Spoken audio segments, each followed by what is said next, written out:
आज हम सॉल्व करेंगे हिस्ट्री 2020 का जो क्वेश्चन पेपर आया हुआ था बोर्ड एग्ज़ाम का। ठीक है। अच्छा, प्रीवियस ईयर पेपर सॉल्व करने का बेनिफिट ये है कि हमें एक तो समझ में आता है कि कैसे क्वेश्चंस पूछते हैं, और सेकंड हमें अपीयर कैसे करना है। अगर हम 4-5 साल क्वेश्चन पेपर्स कर लें तो हमारा चैप्टर भी सारे प्रिपेयर्ड होते हैं, हमें पता होता है कौन से चैप्टर पे और कौन से पॉइंट्स पे ज़्यादा ध्यान देना है। स्टार्ट करते हैं। पहला क्वेश्चन है, it may be said that dash was a founder of modern historiography. तो मॉडर्न हिस्टोरियोग्राफी के फाउंडर कौन थे? तो वो थे वोल्टायर। अब देखो, जैसे ही आगे कोई क्वेश्चन पेपर सॉल्व करोगे, कुछ भी करोगे ना, तो उसमें ध्यान दो। जैसे एक फिलअप है कि it may be said that dash was the founder of modern historiography, हमने आंसर बोल दिया वोल्टायर। यहीं पे छोड़ मत दो, ये भी सोचो कि वोल्टायर क्यों थे फाउंडर, है ना। अब देखो, इसी में अगर ध्यान दोगे ना, इसी क्वेश्चन पेपर में इन्होंने क्वेश्चन पे भी, बोर्ड एग्जाम ने क्वेश्चन में भी पूछा था, explain the following statement with reason. ठीक है, explain the following statement with reason में पूछा हुआ है। एक सेकंड में जूम कर दूं, देखो। और पूछा है Voltaire said to be the founder of modern historiography. तो फिलअप में पूछा था कौन है, और क्वेश्चन आंसर्स में पूछा है कि वो फाउंडर क्यों है। तो अब देखो, सॉल्व करते हैं। अच्छा, इस एक और चीज़ नोटिस कर सकते हो, कई बार क्वेश्चन पेपर में ही आंसर देखने को मिल जाता है। अब हम समझते हैं कि वो फाउंडर क्यों थे। According to Voltaire, it was important to consider the following aspects while writing history. जब कभी हिस्ट्री को लिखते हैं तो किन किन चीज़ों पर ध्यान देना बहुत ज़रूरी है वोल्टायर के हिसाब से। पहली चीज़ क्या है? Objective truth and chronology of event. तो पहला क्या है? जो सच है उसको तो लिखना ही लिखना है, साथ साथ में क्रोनोलॉजी ऑफ इवेंट, है ना। क्रोनोलॉजी का मतलब होता है कि मान लो पहले ए राजा आए, फिर बी राजा आए, फिर सी आए, इसे हम क्या कहते हैं? इसे हम कहते हैं क्रोनोलॉजी। तो ये सीक्वेंस तो लिखना ही लिखना है, ट्रूथ लिखना ही लिखना है, साथ साथ में और क्या लिखना है? साथ में हमें लिखना है प्रिवलेंट सोशल ट्रेडिशन। उस ज़माने में लोग कैसे रहते थे, लोग कैसे जीते थे, लोग क्या फेस्टिवल सेलिब्रेट करते थे, क्या आदमी और औरत दोनों को सेम दर्जा था या नहीं था, इसे हम कहते हैं सोशल ट्रेडिशन। उस ज़माने का सोशल लाइफ कैसा था वो भी लिखना बहुत ज़रूरी है। साथ साथ में उस ज़माने में एग्रीकल्चर कैसा था, है ना, खेती कैसी थी, ट्रेड कैसा था। ट्रेड मतलब क्या होता है? कोई भी चीज़ खरीदना और बेचना, तो ट्रेड कैसा था। और इकोनॉमिक सिस्टम, क्या वहाँ पे पैसा यूज़ होता था या बाटर सिस्टम। बाटर सिस्टम क्या होता है? मान लो तुम्हें शक्कर चाहिए, है ना, शुगर चाहिए, और तुमने किसी को तुम एप्पल उगा रहे हो, तो तुमने किसी को एप्पल दे दिया और उससे रिटर्न में शुगर मांग लिया। ठीक है, तो इसमें क्या है? तुम पैसे से लेन देन नहीं कर रहे हो, तुम कोई सामान दे रहे हो और दूसरा सामान ले रहे हो, इसे हम कहते हैं बाटर सिस्टम। तो क्या उस ज़माने में इकोनॉमिक सिस्टम में पैसा यूज़ कर रहे थे या फिर बाटर सिस्टम था? इन सारी चीज़ों के बारे में बात करना बहुत ज़्यादा, जब हिस्ट्री को लिखते हो तो इन सारे चीज़ों को लिखना बहुत ज़रूरी होता है। It was because of his view that all aspects of human life was considered for history writing. इन्हीं के व्यू की वजह से क्या हुआ कि ह्यूमन की, इंसानों के हर पहलू जीवन में सिर्फ ये नहीं होता कि उस ज़माने में कौन राजा है ना, बहुत कुछ होता है कि एक तो सच्चाई ज़रूरी है, कौन सा राजा आया, कौन सा क्या, ये तो ज़रूरी है ही है। साथ में वो ज़माने का सोशल लाइफ कैसा है वो ज़रूरी है, एग्रीकल्चर कैसा है, ट्रेड कैसा है, पैसा कैसा है, पैसा था या नहीं था, इकोनॉमिक सिस्टम, हर चीज़ लिखना बहुत ज़रूरी है। ये सबसे पहले किसने बोला था कि हिस्ट्री लिखो तो हर चीज़ को लिखना है तुम्हें? ये बोला था वोल्टायर ने। इसीलिए हम वोल्टायर को कहते हैं फाउंडर ऑफ मॉडर्न हिस्टोरियोग्राफी। तो जब कभी आंसर लिखो तो कौन से पॉइंट्स याद रखना। देखो कितने अच्छे पॉइंट्स में लिखा है, ऑब्जेक्टिव ट्रूथ। अच्छा, ये जो आंसर्स है ना, ये तुम एक ऐप डाउनलोड कर सकते हो, वाइलर्न, उसमें ये सारे आंसर सॉल्यूशंस अवेलेबल है। तो क्या क्या लिखोगे? ऑब्जेक्टिव ट्रूथ जरूरी है, क्रोनोलॉजी ऑफ इवेंट, उस जमाने उस समय का सोशल ट्रेडिशन क्या है, एग्रीकल्चर कैसा है, ट्रेड कैसा है, इकोनॉमिक सिस्टम कैसा है, इन हर चीज़ों के बारे में लिखना बहुत ज़्यादा ज़रूरी होता है। तुम खुद सोचो कि अगर कोई हिस्ट्री लिख रहे हो तो क्या सिर्फ राजा के बारे में लिखोगे क्या? नहीं, उस ज़माने में लोग कैसे थे, क्या आदमी औरत बराबर थे या नहीं थे, खेती कैसे थी, एग्रीकल्चर कैसा था, ट्रेड कैसे करते थे, हर चीज़ को जब तुम इतिहास लिखोगे, हर चीज़ को लिखना बहुत ज़्यादा ज़रूरी है। यही समझ जाओ एक और चीज़ की हिस्टोरियोग्राफी क्या होता है। हिस्टोरियोग्राफी को हिंदी में बोलते हैं इतिहास लेखन, मतलब हिस्ट्री को लिखना। तो वोल्टायर ने कहा था कि जब कभी हिस्ट्री को लिखो तो हर एस्पेक्ट, हर पहलू को लिखो उस इंसान के। ठीक है, तो ये था हमारा फर्स्ट फिलअप, और एक क्वेश्चन भी हमने कर लिया साथ साथ। अब हम आते हैं अगले फिलअप में। देखो,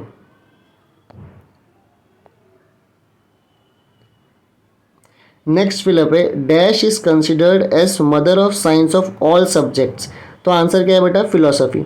तो फिलोसफी जो होता है वो सारे सब्जेक्ट्स के मदर होते हैं। अच्छा, इसको भी अगर समझना है तो कैसे समझ सकते हो, क्यों ऐसा बोलते हैं।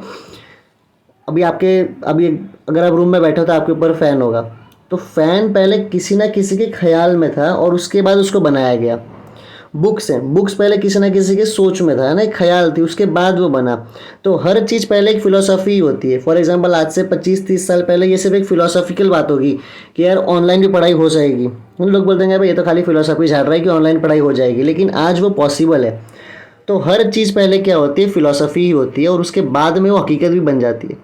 तो dash is considered as mother of science of all subject. हर सब्जेक्ट का सबकी मदर कौन है बेटा, फ़िलोसफी। थर्ड क्वेश्चन है वेलर is known as the village of, तो इसका आंसर याद कर लो बुक्स। ठीक है, 3 फिलअप हो गया। थोड़ा बहुत समझते चलो कि अगर आंसर राइटिंग भी करनी हो तुम लिख सको उसे। आगे चलते हैं। देखो आगे पूछा है identify the wrong pair in the following and re right. सबसे पहले कि वी के राजवाड़े के कौन सा किताब है, तो महाराष्ट्रांच्या इतिहासाचे साधने, तो बिल्कुल सही, उन्होंने ये किताब लिखी हुई थी, उनकी ये बुक है। सेकेंड स्वतंत्र वीर वी डी सावरकर, उनकी book the Indian war of independence, तो हाँ ये भी सही है। थर्ड है पंडिता रामाबाई, उनका स्त्री पुरुष तुलना, तो नहीं, पंडिता रामाबाई ने स्त्री पुरुष तुलना नहीं लिखी थी, है ना, तो यहाँ पे लिखा हुआ है देखो, ये इनकी नहीं है। महात्मा फुले की गुलामगिरी, तो बिल्कुल ये इनका स्टेटमेंट सही है। तो देखो अभी के लिए तो हम पेपर सॉल्व करें तो जो यहाँ पे लिखा हुआ है उसे याद कर लो, लेकिन आगे के लिए जितने भी राइटर्स हैं और उनकी बुक्स हैं, किसने कौन सी किताब लिखी है, वो सारा एक मैं अलग से वीडियो बना दूंगा ताकि याद करने में ईजी हो, कुछ ट्रिक्स बना लेंगे। अगला देखते हैं राइट एंड रॉन्ग पे। अगला है दर्पण, है ना, तो दर्पण किसने लिखा है याद कर लो, बाल शास्त्री जाम्बेकर ने। केसरी किसने लिखा है, बाल गंगाधर तिलक ने। दीनबंधु गोपाल हरि देशमुख ने नहीं लिखा है। ठीक है, अगर तुम्हें जानना है कि यार दीनबंधु किसने लिखा हुआ है ना, मैं चाहूँ तो मेरे पास अभी टेक्स्ट बुक भी मैंने साथ में रखा हुआ है, दिखा दो, लेकिन क्या करो कि न्यूज़पेपर वाले चैप्टर पे एक बार खोल के ना उसे रिफ़र करो कि यार दीनबंधु कौन से पैराग्राफ में कहाँ लिखा और किसने लिखा था, ऐसे तुम्हें याद भी रहेगा। नेक्स्ट प्रभाकर किसने लिखा है, भाऊ महाजन, तो अभी याद करो। दर्पण किसने लिखा था, बाल शास्त्री जाम्बेकर। केसरी बाल गंगाधर तिलक। अगर टेक्स्ट बुक देखोगे तो एक और नाम तिलक जी के साथ दिखेगा, गोपाल करके नाम होगा, देखना उसे, है ना, गोपाल गणेश अगरकर करके, देखना उस नाम को। फिर प्रभाकर किसने लिखा है, भाऊ महाजन, तो टेक्स्ट बुक लेके ही बैठो साथ में। नेक्स्ट एक और राइट एंड रॉन्ग पेयर है, रॉक कट केव्स माथेरान, तो यही स्टेटमेंट गलत है ना, ये स्टेटमेंट ही गलत हो जाता है। इसके बाद में देखो railway station Chhatrapati Shivaji Maharaj terminus Mumbai, ये सही है। वाइल्ड लाइफ सेंचुरी दाजीपुर, और नेचुरल हेरिटेज इसमें आएगा western and its cast plateau.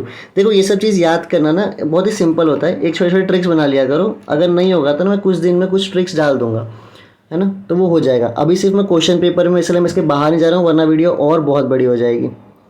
Next देखते हैं, कंप्लीट द फॉलोइंग चार्ट दिया हुआ है, इसमें देखो पूछा हुआ है world natural heritage sites in India, तो कौन से एक तो वेस्टर्न घाट इन्होंने पहले से दिया था और काजीरंगा नेशनल पार्क पहले से दिया था।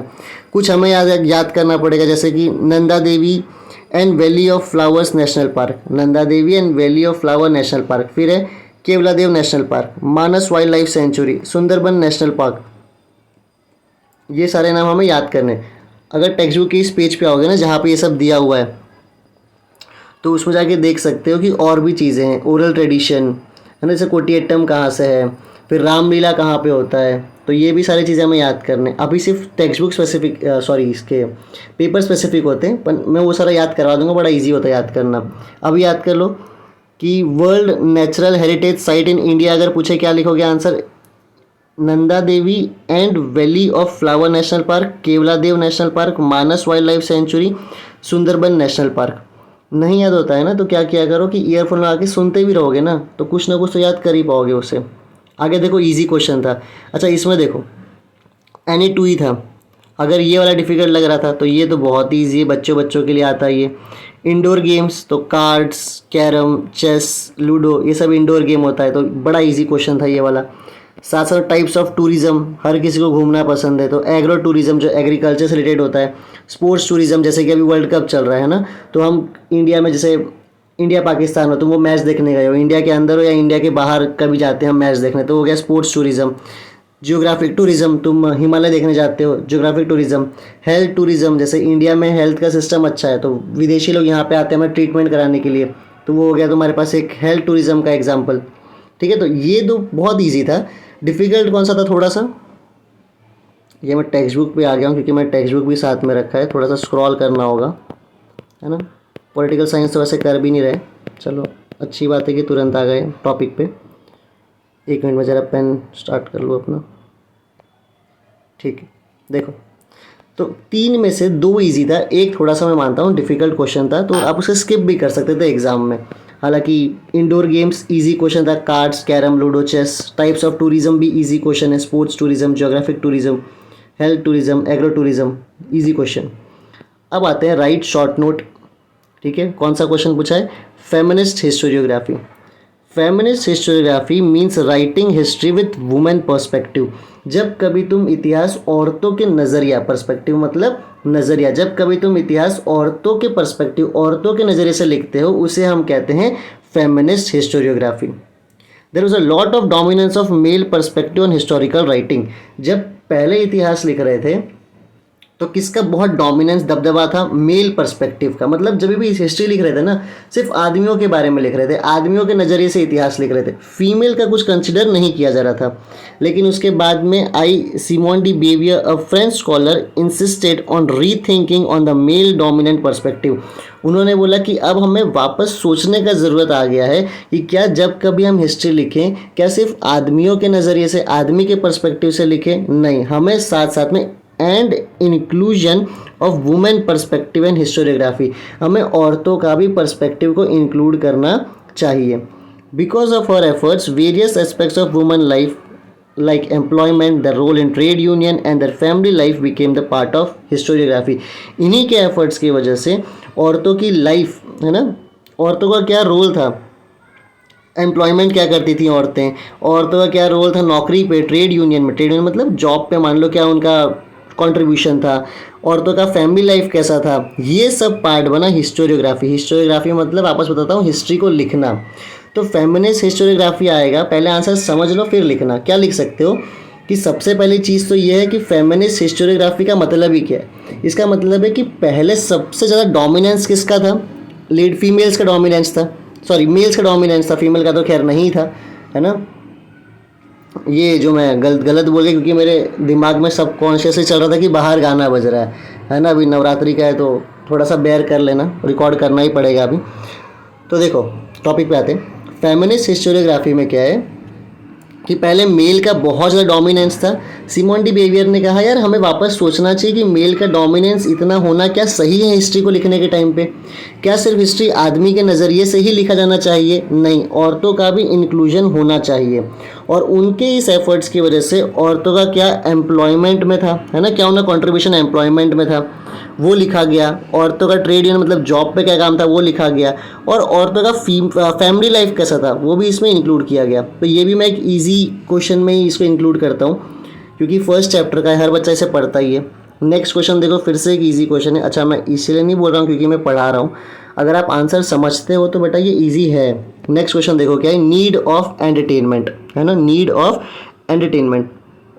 मेरे हिसाब से आप खुद सोचो कि एंटरटेनमेंट कि आपके लाइफ में ज़रूरत क्या है। आप बोर्ड एग्जाम में गए हो और आपको आंसर नहीं आ रहा है, आप खुद सोचो एंटरटेनमेंट की ज़रूरत क्या होगी। 4 घंटा आपने पढ़ाई किया और उसके बाद बैठ के वर्ल्ड कप चल रहा, आपने वर्ल्ड कप का एक मैच देख लिया तो आपका मूड रिफ्रेश हो गया, जो आपके पास स्ट्रेस था वो स्ट्रेस खत्म हो गया। यही सब चीज़ के लिए हमें क्या चाहिए होता है, एंटरटेनमेंट। देखते हैं क्या आंसर है इसका। Good quality of entertainment is very important element of a life as it boosts our energy and desire to do everything that we need to do। तो हमें कैसा एंटरटेनमेंट चाहिए, गुड क्वालिटी ऑफ एंटरटेनमेंट। अच्छा entertainment हमारे ज़िंदगी में बहुत ज़रूरी होता है क्योंकि वो क्या बढ़ाता है हमारे ज़िंदगी में, क्या बूस्ट करना मतलब बढ़ाना, क्या बढ़ाता है, वो एनर्जी बढ़ाता है और हमारा डिज़ायर बढ़ाता है वो सब काम करने का जो हमें करना है। फॉर एग्ज़ाम्पल जैसे आप मैंने बताया कि आपने 4 घंटा पढ़ाई किया, अब अगर आप थोड़ा सा एंटरटेनमेंट, फॉर एग्जांपल आपने कोई क्रिकेट मैच खेल के आ गए, फुटबॉल मैच खेल के आ गए, तो आपके अंदर ना और एनर्जी आती है कि यार चलो अब वापस से पढ़ाई करते हैं, और आपके अंदर डिज़ायर आता है कि यार वो काम करते हैं जो हमें अब करना चाहिए। ठीक है, नेक्स्ट देखते हैं। Entertainment is needed to break the boredom of routine life and keep the mind fresh. Entertainment हमें चाहिए कि जो रोज़ रोज़ सेम सेम काम करते करते हम बोर हो जाते हैं ना, उससे हम उठें, उससे हम निकलें अपने रूटीन लाइफ से और अपने माइंड को क्या करें, फ्रेश करें। तो इसको रटना मत यार, बहुत ही ईजी चीज़ होती है। पहला लिखा हुआ है कि एंटरटेनमेंट हमें क्या देता है, हमें एनर्जी देता है और हमारे डिज़ायर देता है कि हम अपना काम कर सकें। सेकंड, हमारे ज़िंदगी से जो बोर्डम है, जो रोज़ रोज़ काम करके हम बोर हो चुके हैं, उसे वो ख़त्म करता है और हमारे माइंड को क्या करता है, फ्रेश करता है। थर्ड देखते हैं, entertainment help us to distress. तो जो भी हमारे, जैसे क्रिकेट खेल के आओ कभी, मैं क्रिकेट का एग्जांपल दे रहा हूँ क्योंकि मुझे खेलना बहुत पसंद है। तो जब मैं क्रिकेट खेल के आता हूँ तो जो मेरे लाइफ में स्ट्रेस होता है ना, वो बहुत ही ख़त्म हो जाता है। लाइक ऐसा लगता है कि यार वापस से अपने काम पे फुल फोकस से काम करते हैं, है ना। तो एंटरटेनमेंट हमारे जो स्ट्रेस होता है ना, उसे ख़त्म कर देता है। Entertainment increases our efficiency at work place. जब तुम एंटरटेनमेंट करते हो ना, तुम्हारा माइंड फ्रेश हो जाता है, उसके बाद तुम वापस से अपना काम करते हो ना, तुम बहुत एफिशिएंसी से, एफिशिएंसी मतलब बहुत सही से काम कर पाते हो। ठीक है, तो ये लिखा है, due to all this reasons entertainment is needed. इन सब कारणों की वजह से एंटरटेनमेंट चाहिए। एक शॉर्ट नोट बना लेना, साथ में पेपर पेन लेके बैठा करो, पिक्चर देखने तो बैठे नहीं हो, है ना। तो देखो, सबसे पहले क्या लिखना कि भाई एंटरटेनमेंट हमारी एनर्जी को बढ़ाता है। दूसरा लिख देना कि वो बोर्डम को ख़त्म करता है, जो शायद अभी तुम्हें लग रहा हो बोर हो रहे हो, है ना। इसके बाद कोई एंटरटेनमेंट के लिए मेरी दूसरी वीडियो देख लेना, एंटरटेन हो जाओगे नहीं होगे। Entertainment help us to distress. Entertainment हमारे ज़िंदगी में जो टेंशन होता है उसे ख़त्म करता है, हमारी एफिशिएंसी बढ़ाता है, क्योंकि हमारा माइंड फ्रेश होता है तो हमारी वापस काम करते हैं तो हमारी एफिशिएंसी बढ़ जाती है।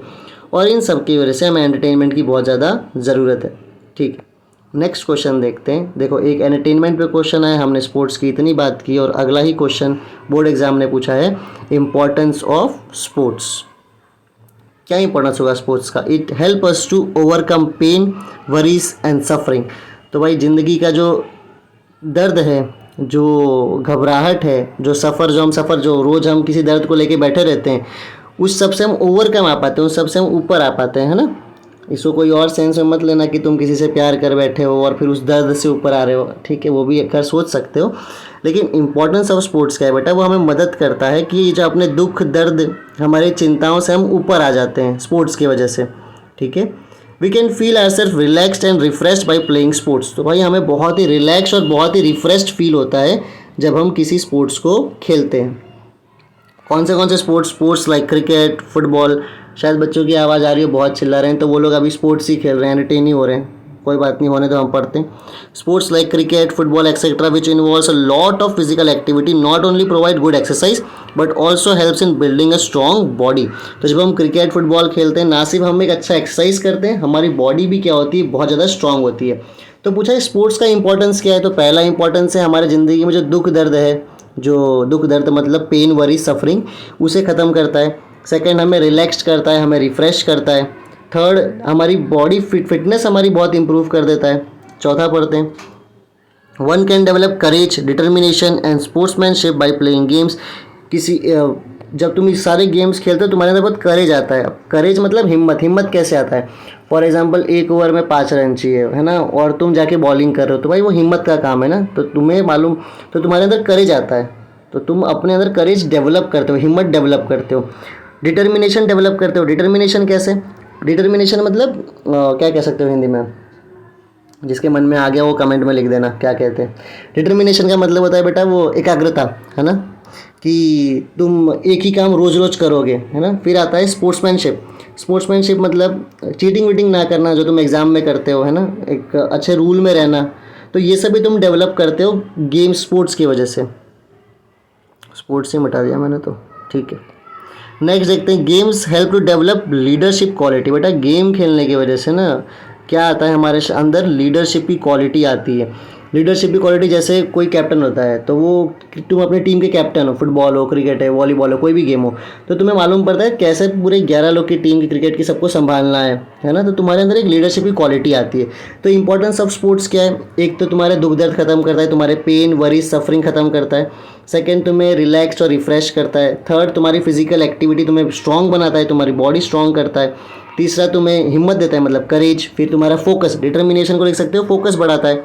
फिर स्पोर्ट्समैनशिप, कि भाई चीटिंग वीटिंग नहीं करनी है, ये सब बढ़ाता है। और हेल्प करता है हमारे अंदर लीडरशिप क्वालिटी डेवलप करने के लिए। तो मेरे हिसाब से बोर्ड एग्जाम ने ये भी एक बहुत ही सिंपल क्वेश्चन डाला था अगर ये भी आंसर नहीं कर रहे हो तो मेरे क्लास के बच्चों को मैं बोलता हूँ क्या करना चाहिए, यहाँ नहीं बोलूँगा, है ना। मेरे क्लास के बच्चे जो सुन रहे हैं वो सुन के समझ गए होंगे मैं क्या कह रहा हूँ उन्हें, कुछ शायद ऊपर देख रहे होंगे, समझ जाएंगे अभी वो लोग और क्लियरली। चलो नेक्स्ट क्वेश्चन पे आते हैं।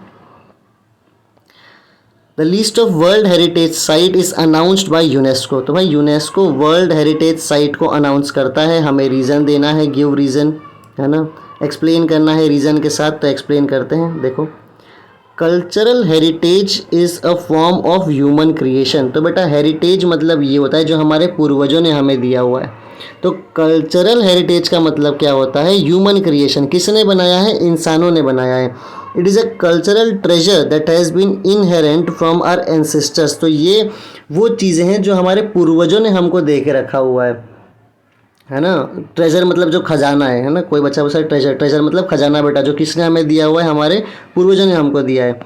We feel connected to it, hence preserve and conserve it. तो हमें जो पूर्वजों ने हमें दे के रखा है ना, तो उससे हम बड़ा कनेक्टेड फील करते हैं, इसलिए हम चाहते हैं कि उसको बचा के रखें, प्रिजर्व करें और कंजर्व करें। This heritage is our asset. तो भाई ये हेरिटेज ना अपना एसेट है। एसेट का मतलब क्या होता है समझ लो। जैसे मान लो तुमने एक घर खरीद लिया, तो वो घर तुम्हारा क्या हो गया, एसेट हो गया, है ना। तो उसको, तो जो हमारे पूर्वजों ने हमें बना के दिया हुआ है वो भी हमारे लिए क्या है बेटा, एक एसेट है। That binds us to our past. तो पूर्वजों ने बना के दिया, वो कैसे एसेट हो गया। घर तो एसेट हुआ क्योंकि वो भाड़े पे दोगे तो रेंट मिलेगा, पैसा मिलेगा। लेकिन पूर्वजों ने दिया वो कैसे एसेट हो गया, क्योंकि वो हमें हमारे अतीत से, हमारे पास्ट से जोड़ के रखता है। बाइंड्स का मतलब है हमें जोड़ के रखता है। And hence we should preserve it for the benefit of our future generation. और इसीलिए हमें उसे प्रिजर्व मतलब बचा के रखना है, किसके लिए, आने वाली पीढ़ी के लिए।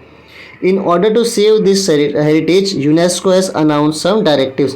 इन्हीं सबको बचा के रखने के लिए कौन गाइडलाइन देता है, डायरेक्टिव्स देता है। डायरेक्टिव मतलब गाइडलाइन, कि भाई कैसे कैसे बचाना है, यूनेस्को देता है।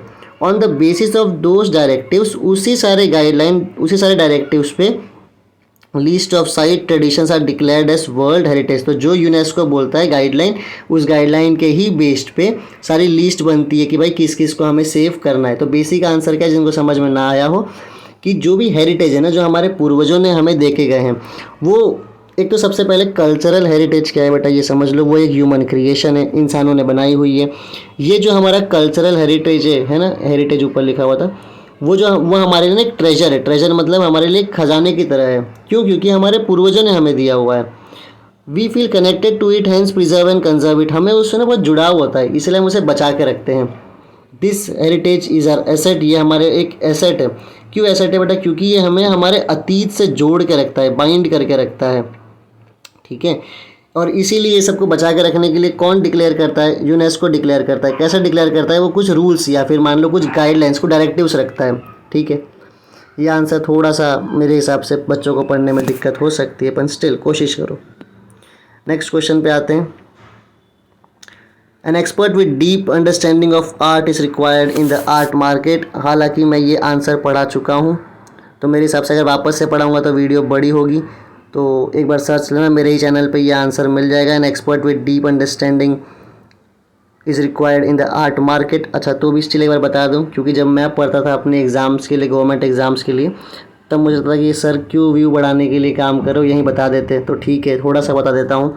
देखो बेटा, आर्ट मार्केट क्या होता है ना, अपन देख लेना, स्टिल बता देता हूँ। आर्ट मार्केट क्या होता है ना, जहाँ पे देखो ना, आर्ट मार्केट होता है जहाँ पे मान लो कोई मस्त मस्त वो बेचते हैं ना, क्या बोलते हैं उसे, पेंटिंग बेचते हैं, या फिर कोई डिज़ाइन बेचते हैं, कोई स्कल्पचर, या फिर वो पुतला वतला बेचते हैं, उसे हम कहते हैं आर्ट मार्केट। तो बोल रहा है यार, आर्ट मार्केट में ना एक्सपर्ट की ज़रूरत है। तुमने देखा होगा ना, कभी कभी कोई कोई ड्राइंग में पेंटिंग होती है, हम बोलते हैं यार ये क्या एकदम फालतू सी पेंटिंग है, इसके लिए कोई 1 लाख रुपए क्यों देगा। तो अपन एक्सपर्ट नहीं, अपने को नहीं मालूम है कि उस आर्ट की कीमत क्या है, इसीलिए एक एक्सपर्ट की बहुत ज़रूरत होती है आर्ट मार्केट में, ताकि वो सही कीमत लगा पाए। सबसे पहले समझो आर्ट मार्केट क्या होता है। आर्ट मार्केट होता है बेटा, it is an independent market for purchase and sale of art object. तो एक वो इंडिपेंडेंट मतलब अलग सा ही एक मार्केट होता है, जहाँ पे तुम परचेस मतलब खरीद सकते हो और बेच सकते हो किसी भी सामान को। The ऑथेंसिटी of an object it's standard can only B assessed bye expert. तो वो कितनी ऑथेंसिटी मतलब कितना वो रियल है, कितनी स्टैंडर्ड है उसके ना, कि यार ये बहुत बढ़िया चीज़ है, ये सब कौन बता सकता है, खाली कौन चेक कर सकता है, ये सिर्फ एक एक्सपर्ट बता सकता है। Only an artist can know the value of an art object और ensure that it is genuine और नॉट। खाली एक आर्टिस्ट, एक आर्ट एक्सपर्ट बता सकता है कि भाई ये ऑब्जेक्ट सही है या नहीं, जेन्युइन है या नहीं, और वही उसकी सही कीमत भी लगा सकता है। So when an object are assessed all the above points are consider. जब कभी किसी ऑब्जेक्ट को चेक करते हैं तो ये सारे पॉइंट्स को हम ध्यान देते हैं। हालांकि मैंने बोला था जाके वीडियो देख लेना, लेकिन मुझे पता है तुम बहुत ज़्यादा आलसी हो, इसलिए मुझे समझाना पड़ा। चलते हैं बेटा नेक्स्ट क्वेश्चन में। Archives and library publish research journals, informative pamphlets, leaflets, posters etcetera. Reason देना है क्यों लाइब्रेरी वाले। और अच्छा, आर्चीव्स मतलब क्या होता है बेटा? आर्चीव्स मतलब जहाँ पे पुराने डॉक्यूमेंट सेव करके रखते हैं ना, उसे हम कहते हैं आर्चीव्स। और लाइब्रेरी तुम्हें पता ही होगा। तो वो लोग क्यों पब्लिश करते हैं जर्नल्स? जर्नल्स मतलब कि जैसे कि एक आता है ना पीरियोडिकल्स, जर्नल्स जो हर हफ्ते, न्यूज़पेपर देखो रोज़ आता है, लेकिन जर्नल्स पीरियोडिकल्स हफ्ते महीने में आता है, ठीक है। फिर कुछ इंफॉर्मेटिव पैम्पलेट्स, पोस्टर्स, ये सब क्यों जनरेट करता है? लाइब्रेरी पढ़ते हैं। Library preserve old books and artifacts discovered during excavation. तो खुदाई के टाइम पे जितने भी पुरानी किताब मिल जाए, कोई सामान मिल जाए, आर्टिफैक्ट्स मतलब कोई सामान मिल जाए, वो सब कौन प्रिजर्व करके रखता है? लाइब्रेरीज उसको प्रिजर्व करके रखते हैं। Libraries not only preserve this document but also carry out research. भाई लाइब्रेरी सिर्फ उसको बचा के नहीं रखती है, लेकिन वो जो किताब मिल गई ना उस पर वो रिसर्च भी करती है। क्यों करती है रिसर्च? उसकी ऑथेंटिसिटी जानने के लिए। ऑथेंटिसिटी मतलब जानने के लिए कि क्या वो चीज़ सही है भी या नहीं, क्या वो किताब एकदम ठीक बात लिखा भी हुआ है या उसमें ठीक बात नहीं लिखा हुआ है। It is not possible to allow people to handle this documents and artifacts. भाई ये पॉसिबल नहीं है कि जितने भी किताबें मिली, जितना भी आर्टिफैक्ट्स मतलब सामान मिला है ना, कोई पुतला उतला मिल गया, हम इंसानों को दे दें ना, नॉर्मल लोगों को दे दें कि लो देखो इसको पढ़ के बताओ ये सही है या नहीं है। ये पॉसिबल नहीं है। In order to make the historical event, personalities, historical research known to people, archives and libraries publish research journals। ये देखो क्यों करते हैं लोग, क्यों ये लोग पब्लिश करते हैं? यहाँ पे पूछा ना क्यों पब्लिश करते हैं। ये लोग पब्लिश इसीलिए करते हैं ताकि लोगों को, किसको मालूम पड़े? लोगों को मालूम पड़े कि इतिहास में क्या इवेंट हुआ था। ऐसा मैंने मार्क किया कि गायब भी हो गया, है ना। ताकि लोगों को मालूम पड़े कि भाई उस ज़माने में हिस्ट्री में क्या हुआ था, हिस्टोरिकल इवेंट क्या हुआ था, कौन से महान हस्ती मतलब पर्सनालिटी थे। ये सब काम, ये सब लोगों को मालूम पड़े, इसीलिए लाइब्रेरी वाले और आर्चीव्स वाले क्या करते हैं बेटा? सब चीज़ों को पब्लिश करते हैं, जर्नल्स को पब्लिश करते हैं। वो लोग क्यों करते हैं? क्योंकि वो लोग के पास ही वो किताब आती है, खुदाई के बाद फिर लोग उस पर रिसर्च करते हैं और फिर जर्नल्स लिखते हैं कि भाई हमें इस रिसर्च से ये चीज़ मालूम पड़ा। ईजी आंसर था, ये भी ध्यान से पढ़ना। नेक्स्ट देखो, ये पैसेज रीड करके आंसर निकालना है। ये मत बोलना कि सर ये कराओ, उधर आके मारेंगे बेटा घर पे, है ना। खुद से कर लेना वो। ओहो काफ़ी क्वेश्चन, 4 क्वेश्चन और लग रहा है मुझे, है ना। कोई बात नहीं। देखो नेक्स्ट क्वेश्चन है what is Marxist history. What is Marxist history. 13 minute का मैंने वीडियो बनाया हुआ है मार्क्सिस्ट हिस्ट्री पे। उसमें एक प्रॉब्लम है, उस वीडियो में ना आवाज़ बहुत कम आ रही है, पर तुम आवाज़ छोड़ो, ईयरफोन लगा के सुन सकते हो। एक बार सिर्फ रीड कर देता हूँ। In Marxist history more importance was given to class struggle. तो बेटा मार्क्सिस्ट हिस्ट्री में सबसे ज़्यादा इंपॉर्टेंस किसको दिया हुआ है? Class struggle. क्लास स्ट्रगल किसने बोला था? चैप्टर नंबर 1 याद करो, कार्ल मार्क्स। कार्ल मार्क्स ने अपनी कौन सी किताब लिखी थी? Das Kapital. कार्ल मार्क्स ने क्या बोला था? Rich will always exploit the poor. अमीर इंसान हमेशा गरीब का इस्तेमाल करेगा। सब मैंने बता दिया रिवीजन के लिए, यहाँ नहीं लिखा है। In Marxist historiography more importance was given to class struggle. Historiography which is based on the idea of Karl Marx is known as Marxist history. तो जो इतिहास कार्ल मार्क्स के आइडिया पे बेस्ड है उसे हम क्या कहते हैं? Marxist history. और कार्ल मार्क्स हमेशा क्या कहते थे? Class struggle. Marxist historiography reflects concern for means of production, modes of production and human relation in the production process in a particular economy. भाई मार्क्सिस्ट हिस्ट्री का मेन कंसर्न क्या है? Main मुद्दा क्या है उनका? Means of production, modes of production, और यहाँ पे ह्यूमन रिलेशन बोलो या इंडस्ट्रियल रिलेशन बोल दो। अभी इस वीडियो में मैं नहीं बताऊंगा कि मीन्स ऑफ प्रोडक्शन क्या है, मोड्स ऑफ प्रोडक्शन क्या है। मैंने बना के रखा हुआ है 13 मिनट का वीडियो, उसमें देख लो। ये वीडियो फोकट की बहुत बड़ी हो जाएगी, तो याद रख लो कि मार्क्सिस्ट हिस्ट्री का मेन कंसर्न क्या है? Means of production, modes of production और ह्यूमन रिलेशन या फिर इंडस्ट्रियल रिलेशन, कुछ भी लिख देना। आगे देखते हैं। How every social event affects life of people was analyse and it become the theme of Marxist history. Marxist history का थीम क्या है कि हर सामाजिक इवेंट कैसे लोगों की ज़िंदगी में फ़र्क पड़ता है। हाउ एवरी सोशल इवेंट, हर सामाजिक इवेंट से, हर सामाजिक चीज़ से लोगों की ज़िंदगी में क्या इफेक्ट पड़ता है, फ़र्क पड़ता है, वो मार्क्सिस्ट हिस्टोरियन पढ़ते हैं। इंडिया में मार्क्सिस्ट हिस्ट्री ने क्या पढ़ा है? Marxist historian study the transition that took place in the caste system. India में क्या पढ़ा है कि कास्ट सिस्टम कैसे आगे बढ़ा, कैसे ट्रांजिशन हुआ, कैसे बदलाव आया कास्ट सिस्टम में। वो मार्क्सिस्ट हिस्टोरियन जो इंडियंस थे उन्होंने कास्ट सिस्टम के बारे में पढ़ा कि कैसे उसमें ट्रांजिशन आया। कुछ नाम याद कर लो, दामोदर कोसाम्पी, शरद पाटिल, और याद कर लो डांगे नाम के उनकी एक किताब भी थी प्रिमिटिव कम्युनिज्म करके, उनकी किताब का भी नाम याद कर लेना। मैं इसलिए नहीं डिटेल में जा रहा हूँ क्योंकि मैं पढ़ा चुका हूँ। चैनल पर जाके देखो 13 मिनट का वो वीडियो है, वापस से रिपीट करके उधर डिटेल में जाना, सिर्फ इस वीडियो का लेंथ बढ़ेगा। नेक्स्ट है what kind of training is required to study written resources. ठीक है, ये कर लेते हैं। What kind of training is required to study written resources. देखो, the student should have the knowledge of scripts like Brahmi, Modi जी प्रधानमंत्री हमारे नहीं, वो एक स्क्रिप्ट है बेटा, पर्शियन एंड द डेवलपमेंट। पहले सवाल समझो, what kind of training is required to study the return resources. मान लो एक्स का ज़मीन की खुदाई हो रही है और हमें कुछ लिखा हुआ चीज़ मिल गया है ना, बहुत सारी किताबें मिल गई, बहुत सारे पेपर्स में कुछ कुछ लिखा हुआ मिल गया, तो हमें कौन सी ट्रेनिंग बहुत ज़रूरी है ताकि हम उस किताबों को समझ पाएँ। तो सबसे पहले जो स्टूडेंट्स हैं, जैसे मैं भी हूँ, तुम भी हो, हम सब स्टूडेंट हैं, हमें पता होना चाहिए the student should have the knowledge of scripts. तो अलग अलग स्क्रिप्ट मतलब लिखने का तरीका जो हम लिखते हैं अलग, जैसे एक ब्रह्मी स्क्रिप्ट होता है, एक मोदी स्क्रिप्ट होता है, एक पर्शियन स्क्रिप्ट होता है। तो ये अलग अलग स्क्रिप्ट को हमें पता होना चाहिए कि भाई पढ़ने आना चाहिए अलग अलग स्क्रिप्ट को। They should know the way to obtain information about the social organization and tradition. तो बच्चों को पता होना चाहिए कि भाई हम इंफॉर्मेशन कैसे निकालें, है ना, सोशल ऑर्गेनाइजेशन का, उस ज़माने के ट्रेडिशन का। दे should know about the literature and writing style in the past society. बच्चों को पता होना चाहिए कि भाई उस जमाने लिटरेचर मतलब लिखी हुई चीज़, और किस स्टाइल में लिखी हुई है वो सब की जानकारी होनी चाहिए। They should study prevalence school of painting and sculpture. भाई उस ज़माने में कैसी पेंटिंग थी, कैसे स्कल्पचर थी, वो भी हमें पढ़ाई करना पड़ेगा ताकि हम समझ पाएँ। मान लो कोई चीज़ लिखा हुआ हमें ज़मीन से मिल गया, तो पहले तो भाई वो क्या लिखा हुआ है, कौन सी स्क्रिप्ट में लिखा है, वो पढ़ना आना चाहिए। उसमें मान लो अगर कोई पेंटिंग बनाए तो हमें पेंटिंग अगर नॉलेज ही नहीं है, क्या हम उसे समझ पाएंगे, क्या हम उसे नहीं समझ पाएंगे। किस स्टाइल से लिखा हुआ है वो भी हमें समझना चाहिए। देखो स्टाइल अलग अलग होता है ना, कभी कभी हम ऐसे लिखते हैं, पर कोई लोग का स्टार्ट यहाँ से नहीं होता, यहाँ से स्टार्ट होता है। तो वो अलग अलग स्टाइल भी हमें पता होना चाहिए, वरना हम उसे पढ़ नहीं पाएंगे। और क्या है, they should be well acquainted with the properties of stones and metal used for inscription. तो भाई इंस्क्रिप्शन का मतलब क्या होता है? मान लो तुम्हारे पास दीवार है और दीवार पे तुम राउंडर लेके ऐसे लिख दो, है ना, तुम्हारे पापा तुमको पीट तो देंगे लेकिन तुम समझ जाओगे। जब तुम राउंडर से लिखोगे उसे हम कहते हैं इंस्क्रिप्शन। तो हम जब किसी इंस्क्रिप्शन को पढ़ें तो हमें पता होना चाहिए कि वो इंस्क्रिप्शन किसके मदद से लिखा हुआ है ना। They should be well acquainted with the properties of stones and metals used for inscription. Article publish earlier on case should be red.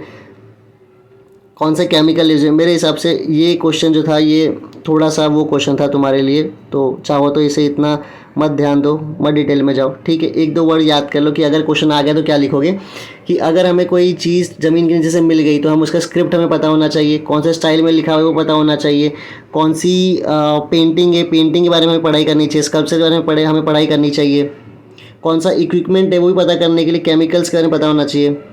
देखो लिखा है दे should know the chemical and equipment used in various process of cleaning and preserving, है ना। मान लो कोई चीज़ तुम्हें ज़मीन से मिल गई तो कौन से केमिकल से हम उसे साफ़ कर सकें वो भी हमें पता होना चाहिए। तो ये लास्ट पॉइंट भी ईजी है, ये भी याद रख सकते हो, ठीक है। ज़्यादा डिटेल में मत जाओ। अब दो ही क्वेश्चन बचा हुआ है। ये क्वेश्चन है what kind of professional opportunities are available in the field of art. तो फील्ड ऑफ आर्ट में कौन से प्रोफेशनल अपॉर्चुनिटी में पढ़ा चुका हूँ, अब मैं नहीं पढ़ाऊँगा ये, क्योंकि बहुत टाइम से पढ़ा रहा हूँ, है ना। वीडियो बड़ी हुई जा रही है, 33 मिनट की हो चुकी है, तो ये देख लेना एक बार।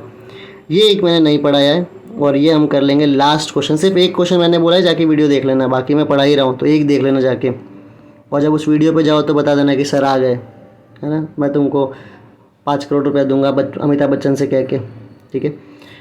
What were the different means of communication known around the world before the advent of newspaper? आखिरी सवाल बोल रहा है कि न्यूज़पेपर के आने के पहले दुनिया में लोग एक दूसरे से कैसे कम्युनिकेट करते थे वो बताओ। सबसे पहले है inscription with royal decrees were place at public places was a custom in Egypt. तो भाई न्यूज़पेपर आने के पहले जैसे मैं तुम्हें कहा ना दीवार पे राउंडर लेके लिख दो, तो वो क्या है, वो इंस्क्रिप्शन है। तो इजिप्ट में राउंडर से तो नहीं, लेकिन अलग अलग तरीके से, कभी पत्थर से कभी मेटल से दीवालों पे लिखते थे वो लोग, पत्थरों पे लिखते थे, तो उसे हम क्या कहते थे, इंस्क्रिप्शन। तो न्यूज़पेपर के पहले क्या क्या इस्तेमाल होता था, इंस्क्रिप्शन, है ना। और कहाँ पे, इजिप्ट में। इवन इंडिया में भी होता था अशोकन एम्पायर के टाइम पे, टेक्स्ट बुक में लिखा हुआ है, देख लेना। रॉयल डिक्री मतलब राजा का ऑर्डर। तो पुराने ज़माने में राजाओं का ऑर्डर कहाँ पे लिखा हुआ था, इंस्क्रिप्शन में। इंस्क्रिप्शन मतलब दीवार पे तुम लोहा हुआ सा लिख दो, है ना। फॉर एग्जाम्पल राउंडर से मैंने एग्जाम्पल दिया, वही। सेकेंड पॉइंट देखते हैं, in Roman Empire royal decrees were written on papers and those were distributed in all region. तो भाई इजिप्ट में तो वो लोग ने दीवालों पे लिखा हुआ था, पत्थरों पे लिखा हुआ था, उससे हम इंस्क्रिप्शन कहते हैं। लेकिन रोमन एम्पायर में क्या इस्तेमाल किया था, पेपर। और पेपर का इस्तेमाल करके फिर वो पेपर में लिखते थे अपने न्यूज़ और फिर पूरे लोगों को फैला देते थे। फिर in the 7th century China royal dictates were distributed among people at public places. तो भाई चाइना में भी क्या करते थे, लिख के, रॉयल डिक्टेट्स मतलब जो राजा ने बोला है ना, जो भी राजा ने बोला है कि भाई कल से ये चीज़ होगी, तो वो चीज़ लिख के सबके पास जाके डिस्ट्रीब्यूट करते थे कि भाई राजा साहब ने ये बोला, ये पेपर लो और इसको पढ़ लो। इंग्लैंड में क्या था, in England handouts were distributed. Handouts मतलब देखो अभी भी तुम घूमते रहो तो कोई कोई आके तुम्हें बोलेगा कि भाई मैं ऐड कर रहा हूँ, पेपर पढ़ लो। मिलता रहता ना बीच बीच में वो छोटे छोटे पेपर्स, उसे हम कहते हैं हैंडआउट्स। नहीं समझ आया तो गूगल करके देखना हैंडआउट कैसा दिखता है। वो देखो तुम्हारे घर में भी कभी कोई आता है कि मैंने एक नई दुकान खोली है और उसके बारे में पेपर में लिखा होता है, उसे हम कहते हैं हैंडआउट्स। तो इन England handouts were distributed occasionally among people at public places giving information about war और एनी इंपॉर्टेंट इवेंट्स। तो भाई इंग्लैंड में कभी कभी क्या यूज़ करते थे, हैंडआउट, मतलब पेपर में लिख के फिर उसको बांटते थे कि भाई देखो लड़ाई होने वाली है, कोई भी इन्फॉर्मेशन हैंडआउट से करते थे। और एक और याद कर लो, travellers arriving from different far away places would add spice to stories from those place and narrate them to the local people. तो जैसे मान लो कोई इंसान इंडिया में घूमने आया, ट्रैवलर है वो, अब वो इंडिया से वापस चला गया जहाँ पे से आया था, मान लो चाइना से आया था और वापस चाइना चला जाएगा। तो जब वो इंडिया आया, इंडिया में घुमा, जो कुछ उसने इंडिया में देखा वही सारी चीज़ थोड़ी बहुत उसमें मिर्च मसाला लगा के वो अपने लोगों को कहानी सुनाएगा। तो न्यूज़पेपर के पहले ये सब तरीका था अपना कम्युनिकेशन करने का, है ना, सबको अपनी बात बताने का। तो एक तरीका क्या था कि तुमने एक पत्थर पे दीवार पे लिखवा दिया, तो वो हो गया इंस्क्रिप्शन, ये पहला तरीका है। दूसरा तरीका था पेपर पे लिख के बंटवा दिया, चाइना भी ऐसे ही करता था। उसमें इंग्लैंड वाले क्या करते थे कि पेपरों में हैंडआउट्स लिखते थे, है ना, जैसे अभी भी हैंडआउट बिकता है। फिर एक ट्रैवलर्स होते थे कि दूसरे देश से इस देश में लोग घूमने आए हैं, वो लोग अपने देश में गए, वापस उन्होंने पूरा सब बात बता दिया कि इस देश में क्या क्या है। तो ये सारे कुछ तरीके थे न्यूज़पेपर के पहले। तो अगर देखोगे तो न्यूज़पेपर का एक क्वेश्चन आया था, किसने कौन सा न्यूज़पेपर लिखा है, तो बस ये एक आंसर है, ध्यान से देख लेना। और मेरे हिसाब से यहाँ पे इसके बाद शुरू होगा पॉलिटिकल साइंस, जो हम कभी और करेंगे। अभी के लिए हिस्ट्री में इतना ही है, ठीक है। और कुछ करना है क्या, नहीं, बाद में ही करेंगे, ठीक है। एक दो बार इस वीडियो को सुन लेना, बहुत हेल्पफुल होगा। और क्वेश्चन पेपर सारे हम ट्राई करेंगे, कोशिश करेंगे पूरा कवर करने की।